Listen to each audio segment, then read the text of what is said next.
Hey guys, this is Girl Got Game. This is just a quick little introduction to a very special project that was worked on by some very special people. I don't know how many of you remember a few years ago, GameDan put together a compilation of some favorite moments from the channel, and he has done it again. So I hope you guys will enjoy. He got some help from a couple other people as well, Emilie and Maggie, so I just want to thank all three of them for the hard work they put into doing this to surprise me for my birthday. It was an awesome present, and they were very gracious to let me share it with you as well. So I hope you guys enjoy this compilation of fun moments and moments of me screaming and losing my mind and all the rest. So yeah, please enjoy, and if there are any moments that you enjoyed from the channel, I'd love to hear them as well in the comments below. But in the meantime, please enjoy this compilation, and thank you again, GameDan, Emilie, and Maggie, for the present. I really loved it. Bye! Hello again. GameDan here once more to present to you the lovely viewers of Molly's channel, or, well, Girl Got Games channel, with a compilation. Again, after 7 years. Though this time it is a little late, and I had a little bit of help from the lovely individuals known as Maja, or Commander Maggie to some of you, and Emilie, a new friend I met from Molly's streams and have been talking to for the past couple months. Maja helped with some ideas, and Emilie helped with some clips and some of her favorite moments as well. It's going to be great fun. Let's get started, shall we? First of which is going to be Kesa from the lovely game Gilded Shadows. Somehow you're unexpectedly... A knock at the door interrupted us, but I swear I saw a smirk on that stupid pretty face as he went to answer. Stupid pretty boy, he was so pretty and distressingly beautiful, and the smirk and the hair and the tattoo and the muscles and the rings. Blech. And, of course, it was Jack, who had returned from the court yesterday and couldn't bear to be not the center of attention for 5 seconds. Sir... Even Morgan is like, my dude. Great. You look...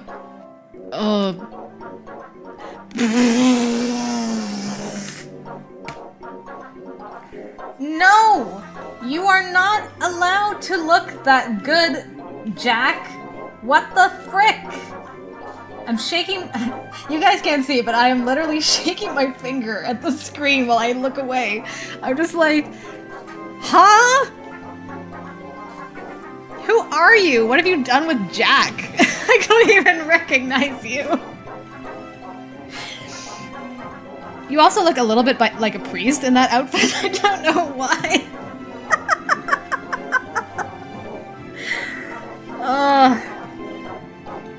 It's fine.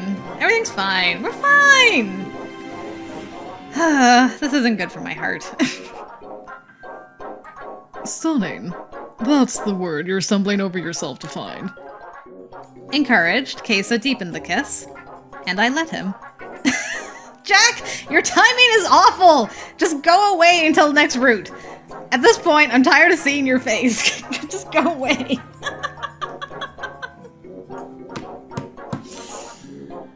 Oh, things were getting so interesting. Fine. This guy just has main character syndrome. He's like, I gotta be here. They're forgetting about me. I need to show up. Anyway. Hey, Kesa. There you... are? Oh, sorry. Kesa and I moved away from each other almost as fast as Jack let out an undignified cackle and retreated. All I saw of him was a blur that disappeared back around the corner. Yeah, you better run! Kesa leaned towards me, his eyes lingering on my lips. This time, his intention was obvious.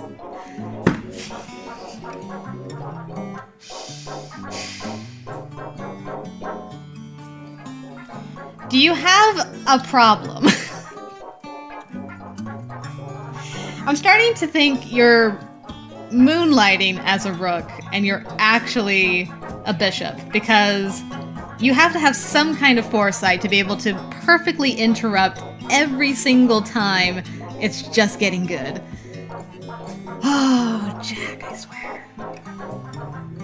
Honestly, I'm up to over my head with this guy. I'm just like, by the time I get to your route, I'm not even gonna enjoy it. I'm not gonna enjoy it unless Kesa interrupts your route as much as you've been interrupting his. It's the only way to make it fair. Anyway, although I would like to point out for the record that Jack wants them to acknowledge their feelings and move the relationship forward, and yet he has cock-blocked twice in like the last week. So he can't really complain by like, you should really just act on your feelings and jump on it when they're doing that or about to do that. And then he's like, hey, it's me, the main character, remember? But you guys should really do something about those feelings. Maybe we would if you'd stop interrupting every 5 seconds, Jack. Anyway, I'm done ranting. He was glaring at a spot to my left.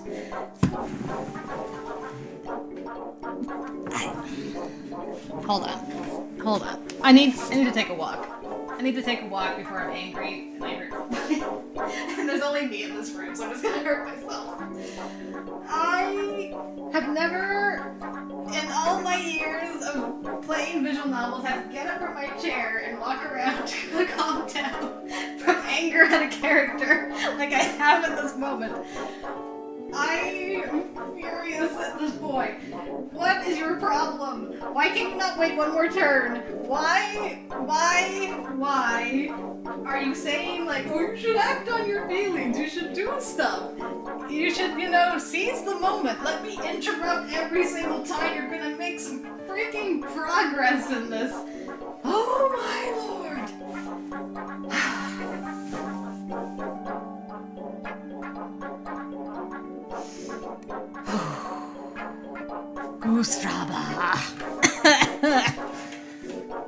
I aged so many years in the last 20 seconds. Sorry about that. I'm a professional. This is fine. I just needed a few moments. Anyway, Jack, how are you? What do you want, my friend? Jack, what do you want? What is it?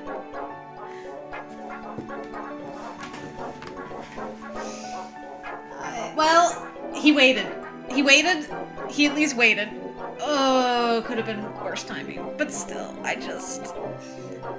actually have tears in my eyes because I'm so sad that Jack has done this again. But it's okay. I'm not angry. I'm just like, one scene. What can I have one scene with Kesa where Jack is not involved for like 5 seconds? I'm losing my mind.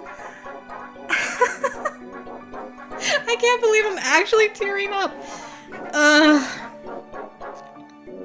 just need to recenter myself. It's fine. Jack gets a free pass this time, right? Right. No wonder he sighed. A message from Jack. And now for something completely different. Jack was my #1 customer.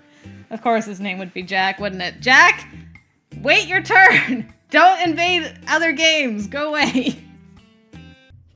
Okay, so it wasn't exactly Kesa, and it also wasn't exactly the romantic-y moments one would expect from a Molly compilation. But I just had to start it off with that because that's one of the first things that Emilie found and she thought it was hilarious, and so did I. Also, you have noticed that I added a little bit of extra music spice, making this compilation a little bit different from my previous one. Beyond that, let's get to the actual romance this time. See if anyone in the audience can actually pick up on the music that I added in the background. Again, this was an Emilie request, and I was down for it. Well, I want you and me to be together. We can marry if you want to. Either way is fine to me, but I really want to sleep with you after reining myself in all this time.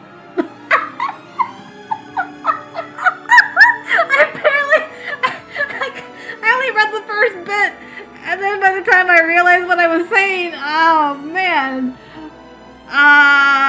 Well, you have been very patient.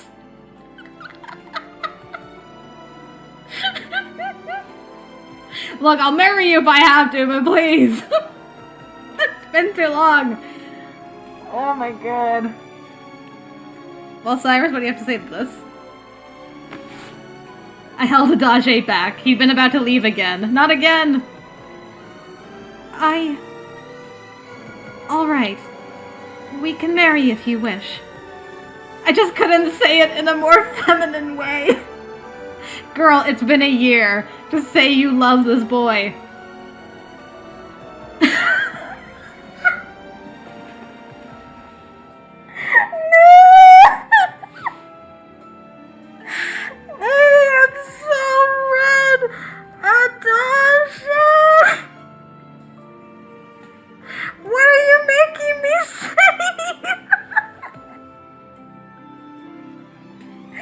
Oh my god, everyone cover your ears. Close your eyes. We've entered a new realm.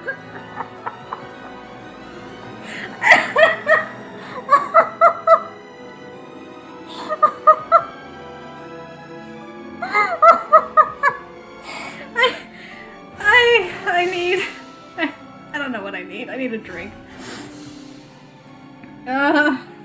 All I've got is water. I'm lightheaded.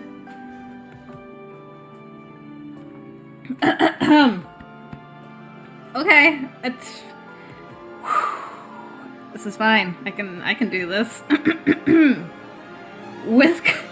with conviction. Are you sure? I'm serious this time. I really will fuck you this time. Okay. I'm expecting that. You have to commit to things like that.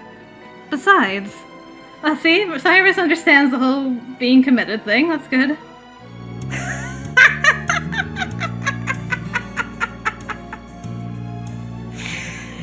You slapped Cove's butt as he stepped past you.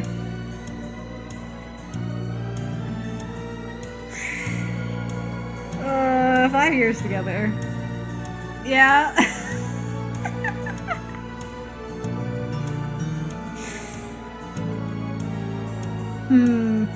So tempted. So tempted.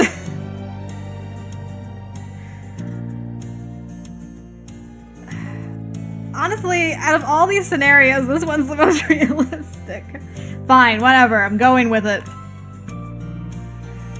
Coop let out a small yelp. You met his eyes with an impish grin, and he shook his head. Oh. Careful. His shyness melted away as he put himself inches from you. I might have to do something to return the favor. You raised your hands in playful surrender. His mouth bent into a pleased smile. Dow, so cute. There was nothing else stopping either of you now. Look how far we've come. From up to the end of step 3. And now we're slapping each other's butts. It's great. Cuff excused himself to the restroom to freshen up before being on the move again. Whoa. Huh. Whoa. You gotta warn me. You gotta warn a girl before you come out looking like that. Sir? That's a look. I approve of this outfit. But when he returned, you were shocked to see he had entirely changed outfits. Ko stepped out into the waves without a word. He looked up at the sky with a smile, then tucked his head down and began to pull his fancy shirt off. How does he get more attractive? It's just not fair. It's not fair. He tugged it over his head and lobbed it backwards, further up the beach and out of the reach of the waves. Don't think about this. Not now.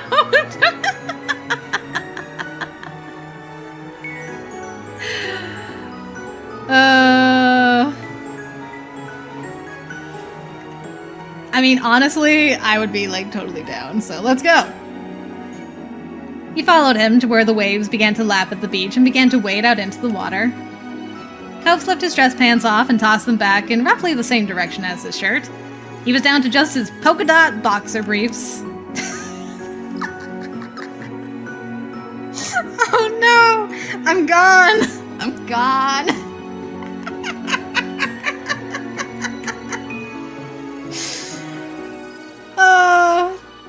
To think, when I started this day, I thought the butt smack was gonna be like the spiciest thing that happened, but nope, here we are. Sometimes you were really struck by the ways in which he was braver than his younger self. This was definitely one of those times. He never, ever would have done this when you were both living on the street. But you also know he still wouldn't do it with anyone other than someone he spent all those years with. Exactly. It's so wild.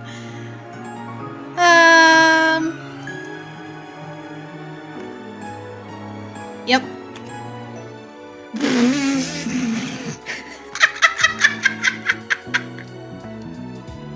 I'm sorry, I was not prepared for, like, the smolder in my general direction. Well, hello! You look like a dateable fellow. Maybe in the future, but not right now. Amazing. Your hair is incredible. Let's get a look at what you're... Oh, the ripped pants, too. Wow. This guy's got style. He left his suitcase on the ground, out of the way of the street, and sauntered over your way with the confidence of someone who had been invited to join. Cove's face. Cove finally stood up to greet this person. You followed suit. Excellent. Holy, your voice is deep. I was unprepared, sir. Oof. Hey, Molly. I am quite keen on getting to know you better this summer. We could be good friends. Oh god, he's a flirt. From your other side, Cove made a sudden sputtering noise. Don't worry, baby. It's only you, I promise. I promise. He is distracting, but I promise it's just you. His eyes shone as he studied Cove a moment. Really? I can't with this guy's voice. Now wait, is that a nickname or your real name? It's just my name. Cove spoke mildly, having given that explanation many times in the past, but it clearly charmed Baxter all the same. He tossed his head to one side with a laugh.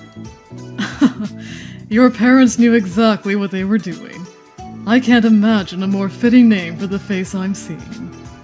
Cove, that's gorgeous. What? Maybe Cove isn't immune to his charms either. He's like, What? It's really not. hey, only I get to fluster him.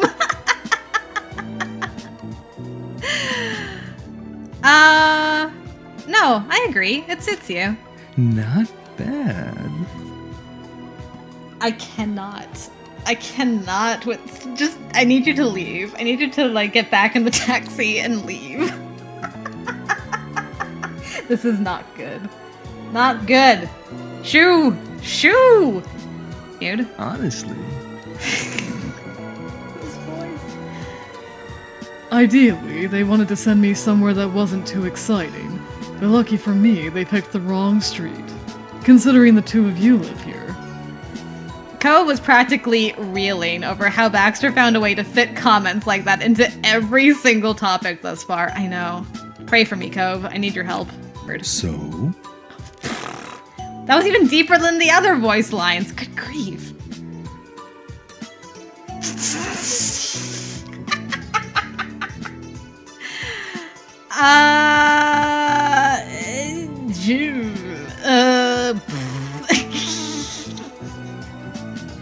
This is a good face. Can we just, like, say, yes, this is my feelings for Baxter. Not to this.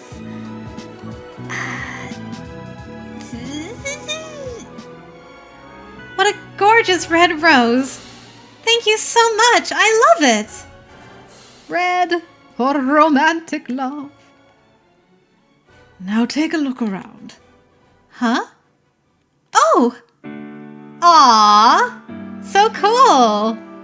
Let me see.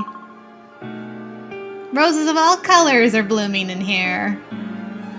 Look how happy his eyes are. Ah, my heart. Segoy! This is incredible! Roses as far as the eye can see! And in all different colors, too! Like the colors of a rainbow? Is this what you wanted to show me? It is. I asked Wolf how I could patch things up with you. He suggested that I give you flowers, but by that point I had used up almost all of the ones I had. So then I had the idea to make use of the crystals. This way, it looks like you're surrounded by flowers. Yeah, it's great! I wonder how many there are in total. Roughly 1,000, I'd say. But the ones you see before you are all illusions. The only one that's real is the one in your possession. Well, it's still really pretty. So it is. It just hit me what he said. It just hit me what he said. Now I'm all in my feels. Thousands of illusions, but the one in your hands is the real one, or the one in his arms is like the real one for him. And now I'm like, Oh, I've actually got tears. I'm so stupid. This boy. And before I knew it, you had moved past me all the way to the other side. For a promotion? Yes, precisely.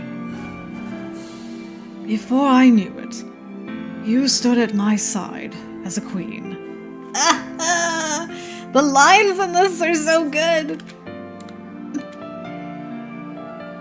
Deep down, I knew all along. I knew my fairy tale had reached its happy ending. What's happening? It's a rainbow. It's a real rainbow. It's not even just like symbolism rainbow with roses. It's like the rainbow actually came out.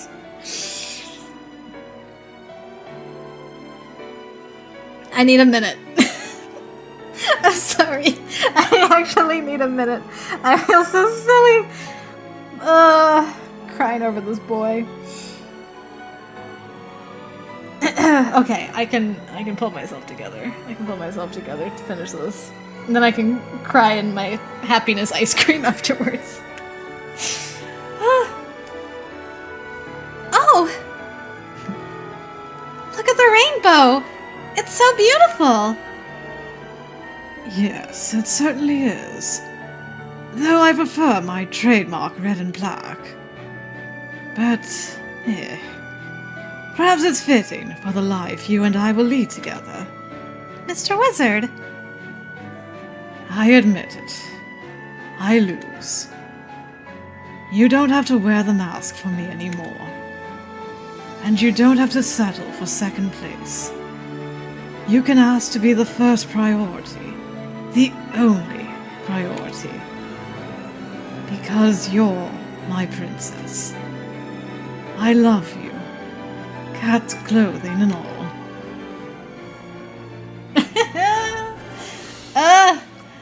Oh, please. Please. That was everything I could have ever wanted. Now, let's clear the board and start setting up for... if you could just move the mouth an inch closer. Just a little, just the mouth on mouth. I mean, it's so close to being perfect. I'm gonna take it anyway, though. I don't care. You will not take this from me. I will not be upset. Maybe marginally upset, but only marginally. I love you, Eureka. Huh? Checkmate. I win. I flipped the board around while you were distracted. That's not fair. You can't pull real world Eureka's trick on me. You jerk. If you can surpass me, I'll grant as many of your wishes as you desire. Yay! It's so close. Just an inch more. Just one more inch. That's all it would have taken for me to be the happiest little bean on the planet Earth. But you know what? I'm pretty much there anyway.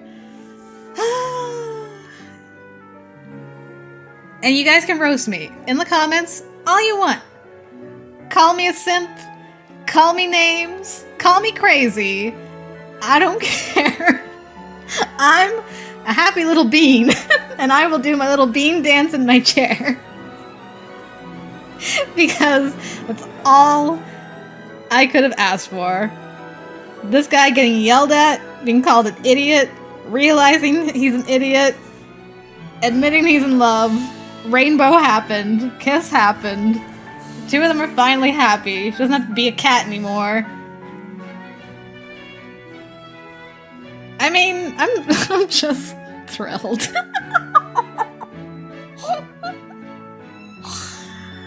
I can die happy now.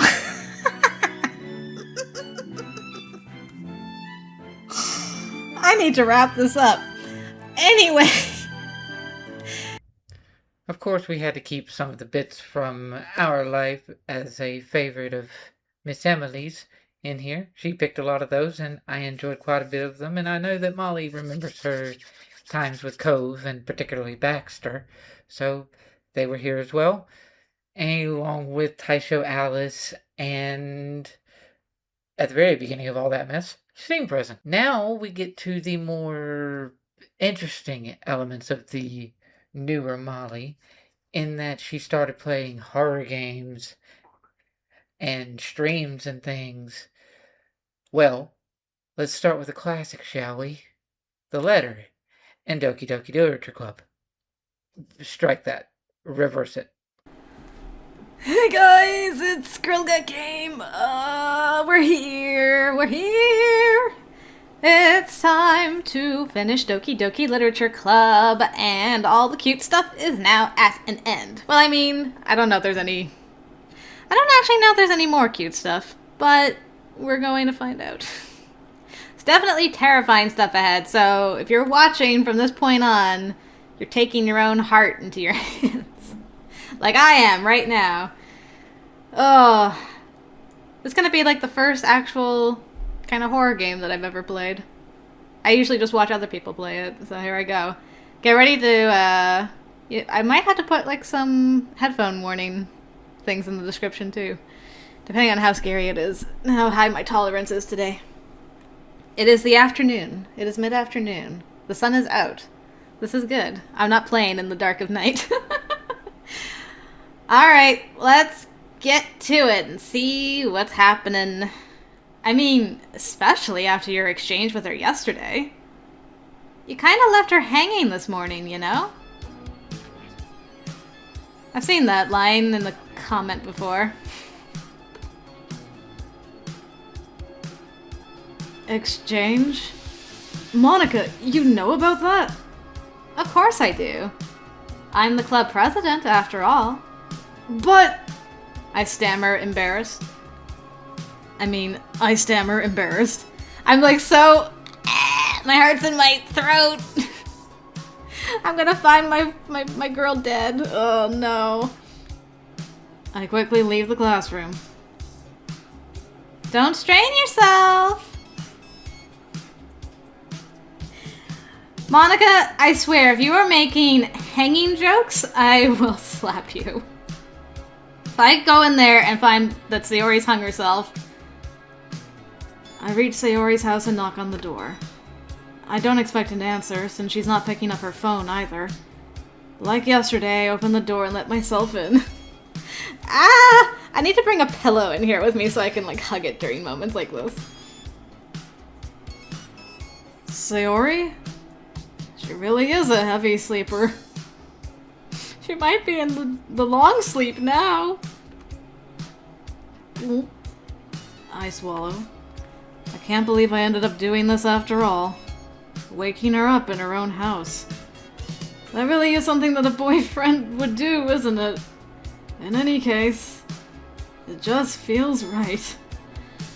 Outside Sayori's room, I knock on her door. Sayori? Wake up, dummy.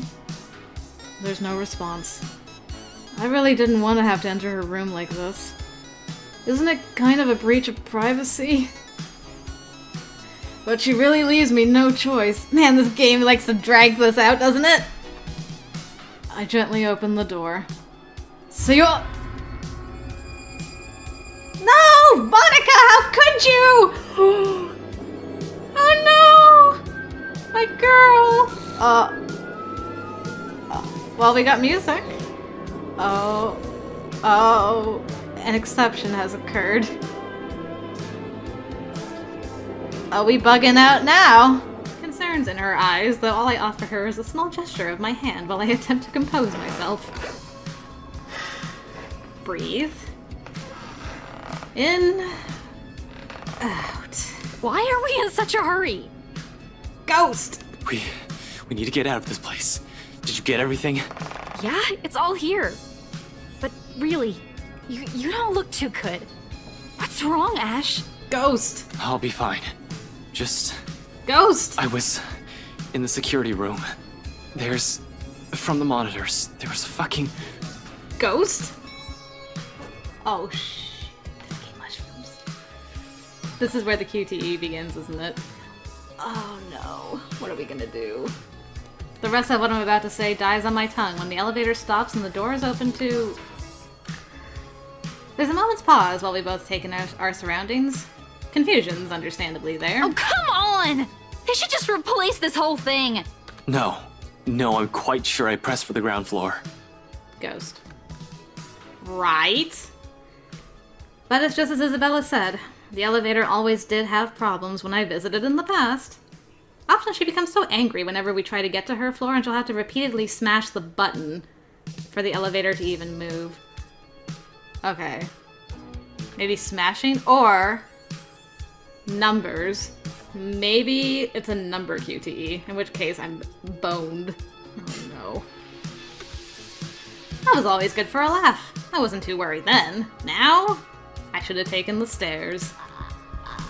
From the distance, beyond the light's reach, the noise echoes in my ears, along with the rapid pounding in my chest. Isabella stiffens and her eyes grow wide at the sound. Oh, now you can hear it? Gingerly, she reaches up to grab the hem of my sleeve and grips it. Hard, tight enough for her fingernails to dig through.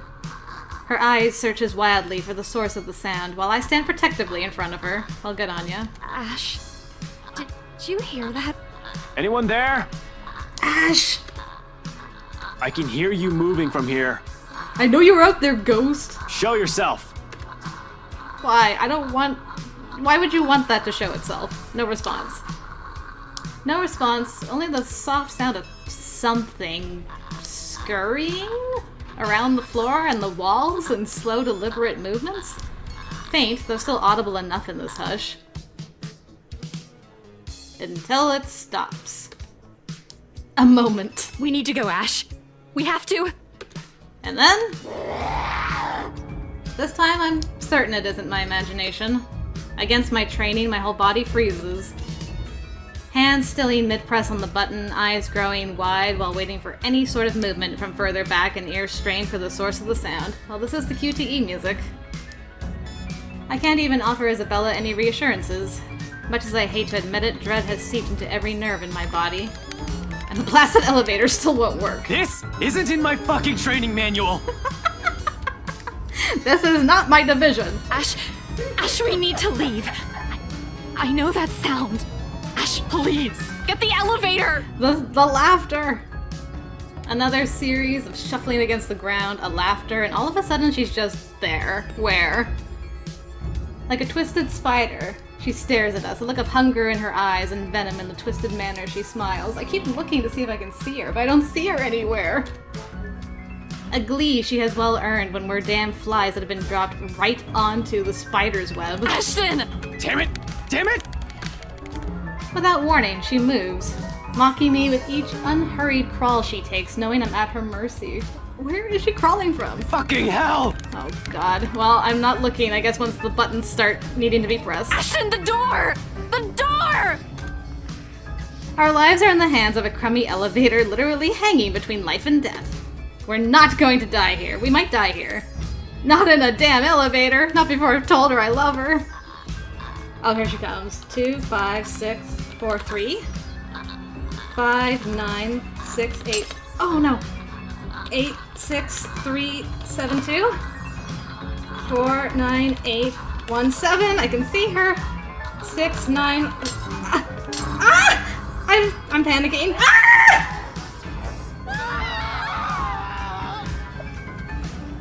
Oh. I panicked. I'm sorry. I could have saved them. Even knowing that the QTEs don't kill you. Oh, she's so fast. She crawls so fast and she's so creepy. I started panicking when I could see her face in the screen. I was so focused on the buttons. Oh no. Oh, how we love to see it. Molly Spooked has become quite a popular thing now. I wonder why. Next, we actually have the stream content that I mentioned earlier. In particular, this was something that was slightly pushed by one of our resident mods, Zachary, and it also was proven that Molly and Max are very, very good at detective games. So, some of my favorite bits of Danganronpa, when the lovely two of them figured out exactly what was going on before they even started the trial. Along with some added bits of hilarious, funny, and, shall we say, improvised moments? And Molly says she's not creative. She wrote Leon upside down in her own blood.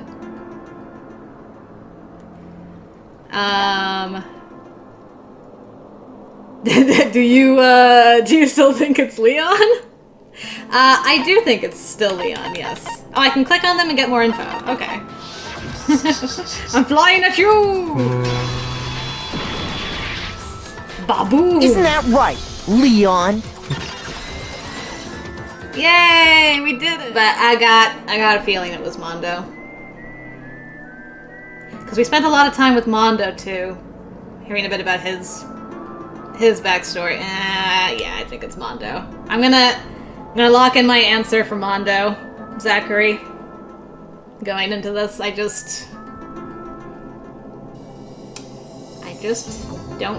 not think it's Byakuya, and I don't think it's Toko. I don't think it's any of the women. I don't think it's Taka or Hifumi. Alright. So Mondo for me. Zachary would like to know your final guess for sure. I'm gonna lock it in. I told him Mondo for me, so you can decide. I'm gonna use the washroom too. Yeah, I would go with, Mondo as well. There we go.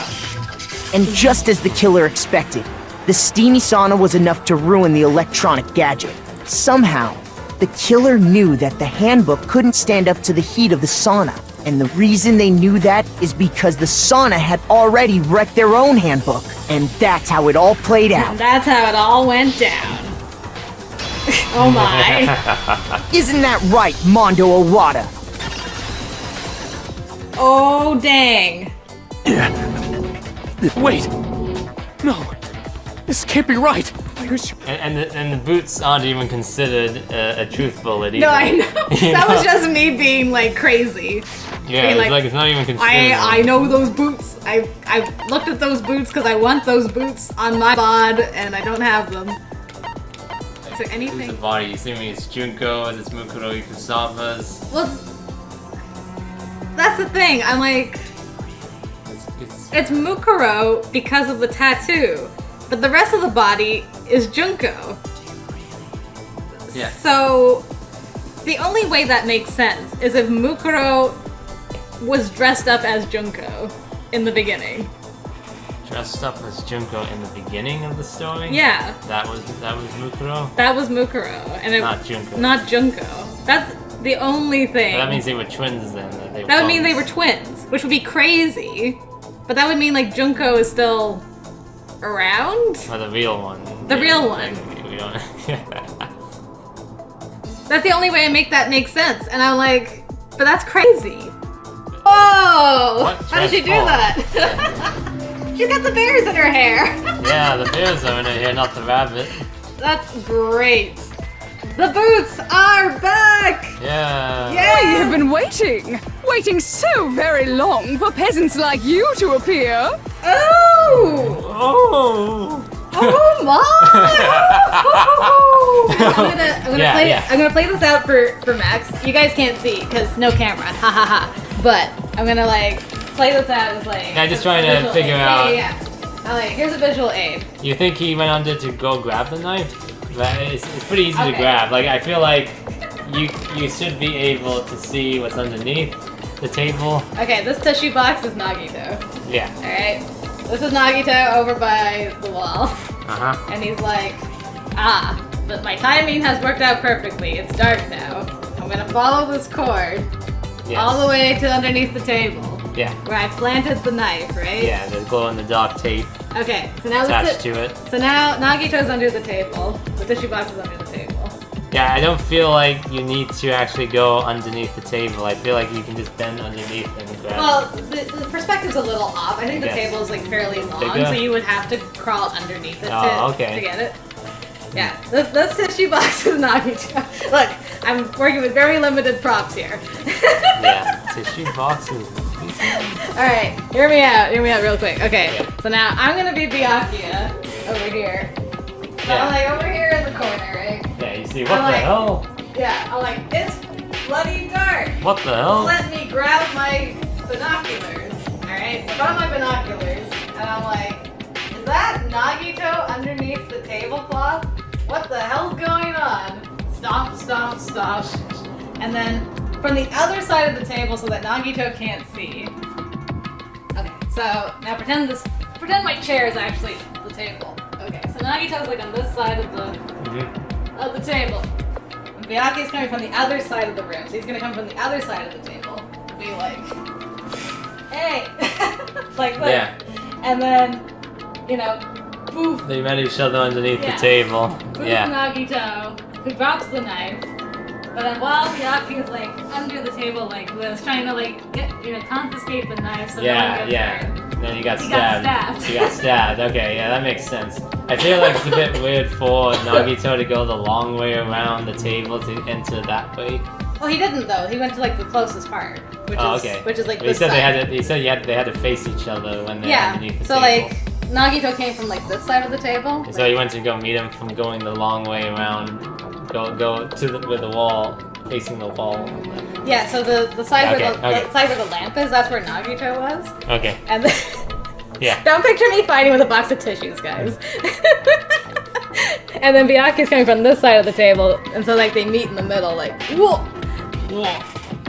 And Nagito probably wouldn't have been able to see Byakuya in the dark because he would only have been able to see the knife that's glowing in the dark. Yeah, He only didn't have- Nagito doesn't have glow in the dark binoculars. Yeah. So he probably was like, What the? Yeah, definitely. You guys did not want to see like the tissue box. It had lemons on it for anyone who's interested. Okay, that makes sense to me. Okay, Yeah. so that's what I'm picturing in my head. I'm not saying that's how it went down. Yeah. But that's what I'm picturing in my head. So there you go. Yeah. I still don't understand why the washroom was locked when nobody was using the washroom. That's true. I don't even know if I think the whole thing with the washroom is just to give an alibi to Peko. So it's like, guess. well, Peko couldn't have done it because she was in the bathroom. Yeah, just like before the party started, it was being occupied, which I found strange. Yeah, I think that was possibly it might have been to set up. Oh, Peko's been having stomach issues all So night. the whole time. So, she already establishing used it there that- and used it after having the food. Yeah, a lemon-smelling tissue box. Exactly. See, we're all on the same page. It's fine. Okay. Yeah. Okay, but that all being said, that's what I think happened. But do you think it was somebody else that killed Byakuya? Who's No, the I blackest? was leaning into either Nagito or the chef. Okay, maybe, so right? you're leaning that way as well. Yeah, okay. but it just seemed because they brought the evidence of like a skewer weapon more than a knife weapon and floorboards. Mhm. It doesn't seem like at all it was specifically Nagito that Yeah. killed him. For sure. It was definitely the somebody like the chef. And then, after hiding the murder weapon in the kitchen, they rejoined the group as if nothing had happened. There's only one person who would have been able to commit this crime, especially if that person is someone who'd think of an unexpected way to hide a weapon inside food.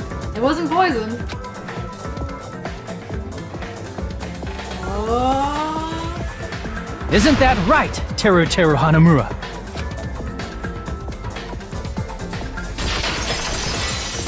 We did it! Ask Gundam for help on anything. It's true. So, I mean, I wish they could have left that out because then it kind of made it a bit too obvious. Yeah, because Nagito's obviously picked his killer as well. Yes. Like, well, it's gotta be So Gundam. he trusts Kazuichi enough to have him use the elevator himself and check how it works with the compass. Right. And he trusts Fuyuhiko enough to have him check the clocks. Right. In both houses, Strawberry House and Grape House. Yeah. To make sure that the times match up. Yeah, for sure. He trusts both of them, so that Yeah. means he doesn't think either one of them are the killers. But he didn't trust Gundam for any tasks. At Yeah. all, so Yeah, for sure. yeah, it was kind of obvious this trial. I mean, However, by this point, the killer's plan was about to fail, thanks to the broken doorknob and Fuyuhiko. Meaning, the killer is someone who wouldn't have heard the alarm if they were in the deluxe room. They also wouldn't have been able to return to their guest room, because Fuyuhiko was at the lounge. That pose! That someone is Gundam Tanaka. I can't think of anyone else but you. Nah, look at those little hamsters! They're all blushing and stuff. Stop. Save the hamsters! Splendid. That was splendid. For a mere human, you did quite well. Hear me out. yeah. What if it was us? Our character Yeah. already. What do you mean already? I mean, I think they were trying to like build it up a bit and then kill us off. But, I mean, okay, look. The protagonist has never been the killer.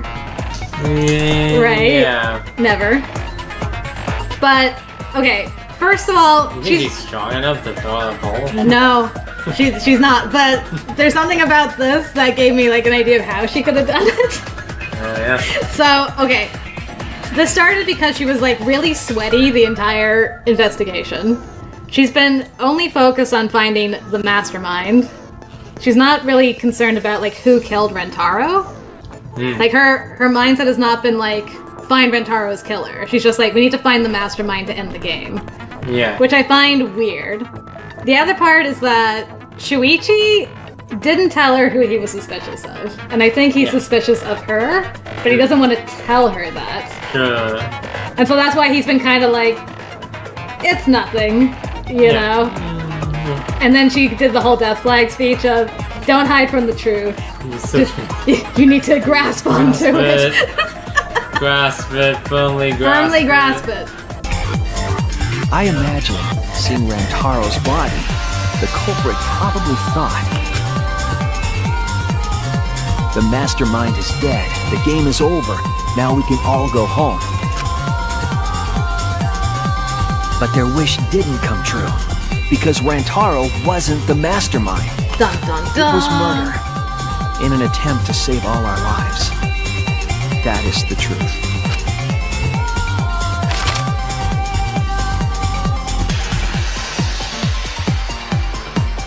That's the truth behind your lies, Kaede Akamatsu.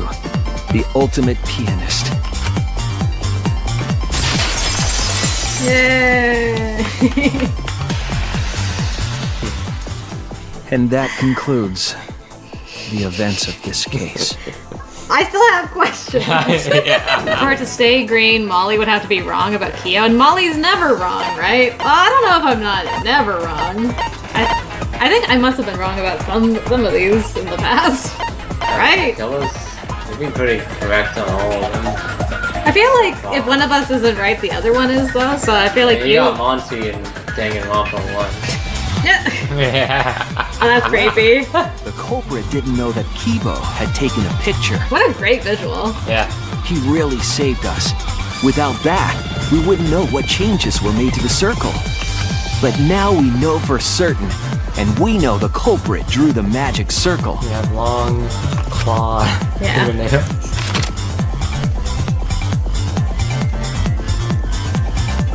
Korekio Shinguchi, the ultimate anthropologist. You're the culprit behind these murders. You did it. And that's that. What else is there to say but Happy birthday, Molly.